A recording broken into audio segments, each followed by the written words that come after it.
Hello and welcome to कहानियों का पिटारा bye Anju में। फ्रेंड्स, आज से हम एक नई श्रृंखला शुरू करने जा रहे हैं मुल्ला नसरुद्दीन की कहानियों की। मुल्ला नसरुद्दीन की कहानियों में हास्य के साथ गहरी सीख छुपी होती है और समाज की गलतियों पर व्यंग कसा जाता है। मुल्ला नसरुद्दीन कहाँ के थे, इस प्रश्न का जवाब तो सटीक नहीं मिलता, लेकिन कहा जाता है कि वो तुर्की के थे, कोई कहता है वे ईरान के थे। मुल्ला नसरुद्दीन को बुद्धिमान, मजाकिया, दार्शनिक और हाजिर जवाब व्यक्ति माना जाता है और उनकी कहानियां कुछ न कुछ सीख देकर जाती हैं।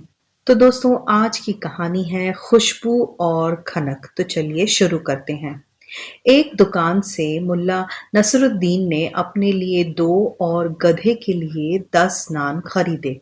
साथ ही भेड़ का भुना हुआ लज्जतदार गोश्त भी लिया। दरी में बैठकर नसरुद्दीन खाना खाने लगे।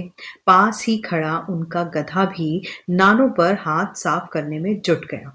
नसरुद्दीन ने उसी स्थान पर रात बिताने की सोच रखी थी। वो खुले मैदान में बैठा था तो धनी व्यापारी और यात्री तंबू गाड़कर भीतर बैठे मौज कर रहे थे।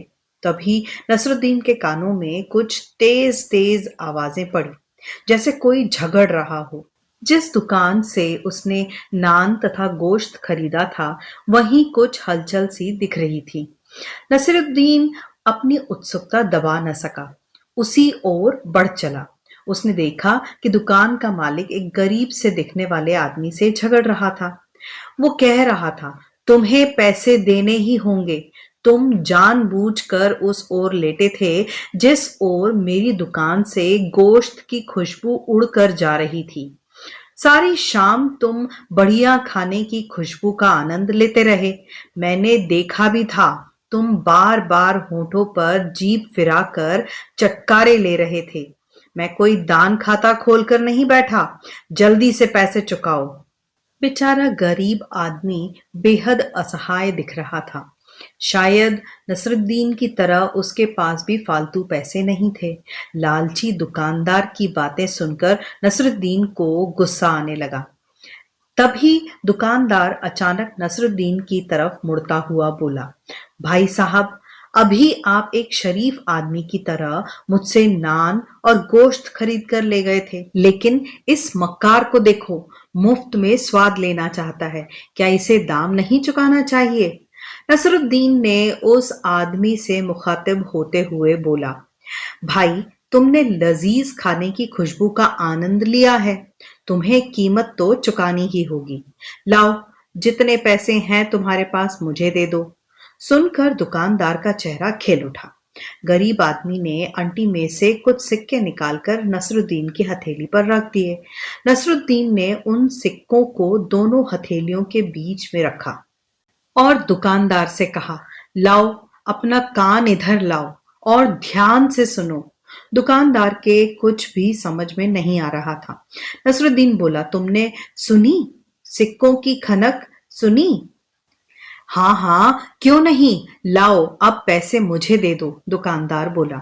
लेकिन नसरुद्दीन ने सिक्के गरीब आदमी को लौटा दिए और दुकानदार से बोला, हिसाब बराबर हो गया। इसने तुम्हारे खाने की खुशबू ली और तुमने बदले में सिक्कों की खनक सुन ली। दुकानदार का चेहरा सफेद पड़ गया।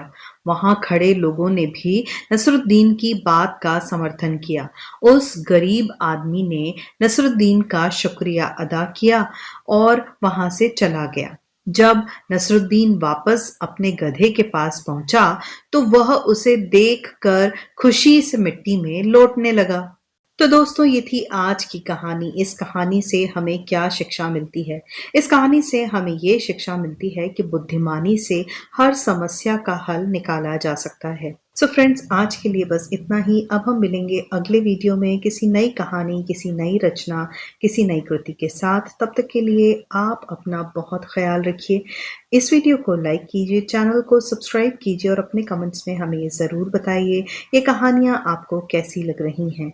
साथ ही आप कहाँ से इन कहानियों को सुन रहे हैं? फ्रेंड्स, आपके कमेंट्स हमें बहुत मोटिवेट करते हैं। So thank you, thanks for listening and stay connected.